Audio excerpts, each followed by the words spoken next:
Operasi militer khusus Rusia ke Ukraina terus bergulir hingga hari ke-227 pada Sabtu 8 Oktober 2022. Ada sederet peristiwa di antaranya Rusia tak segera menyalahkan Ukraina atas tindakan yang terjadi di jembatan Crimea hingga aliran listrik ke pembangkit listrik tenaga nuklir atau PLTN Zaporizhia terputus. Dikutip dari Kompas.com, dalam hari ke-227 ini, Rusia mengonfirmasi akibat ledakan yang terjadi di jembatan Crimea telah menewaskan 3 orang. Insiden itu terjadi karena ada sebuah truk yang meledak. Pasca kejadian ini, Rusia tidak segera menyalahkan Ukraina. Sementara itu, seorang penasihat kepresidenan Kiev, Mikhailo Podolyak, menyatakan Rusia terlibat dalam ledakan di jembatan itu. Diketahui jembatan tersebut menghubungkan semenanjung Crimea yang diduduki dengan daratan Rusia. Namun selang beberapa saat jembatan Crimea dilaporkan telah dibuka kembali. Hal ini untuk lalu lintas mobil dan transportasi lainnya. Dalam hari ke-227 ini pula, pengawas nuklir PBB menerangkan PLTN Zaporizhia telah kehilangan sumber daya eksternal terakhirnya.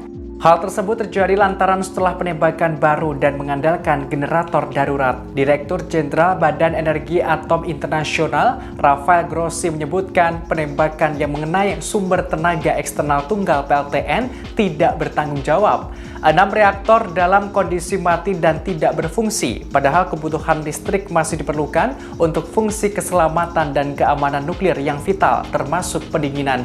Grossi menerangkan dirinya akan segera melakukan perjalanan ke Rusia sebelum kembali ke Ukraina. Kunjungannya itu untuk menyepakati zona perlindungan keamanan dan keselamatan nuklir di sekitar PLTN tersebut. Dalam hari ke-227 ini juga, pemerintah Rusia menunjuk seorang jenderal baru untuk memimpin serangan ke Ukraina. Hal tersebut dilakukan setelah Moskwa mengalami serangkaian kemunduran militer, sehingga memunculkan kritik terhadap kepemimpinan tentara. Kementerian Pertahanan Rusia mengumumkan jenderal yang baru itu adalah Jenderal Sergei Surovikin.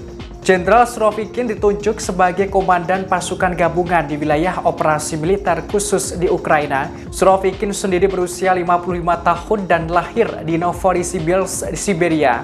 Ia berpengalaman tempur dalam konflik 1990-an di Tajikistan dan Chechnya. Surovikin juga pernah ditugaskan di Suriah, di mana Rusia melakukan intervensi pada tahun 2015 di pihak rezim Bashar al-Assad. Hingga kini ia memimpin pasukan selatan di Ukraina.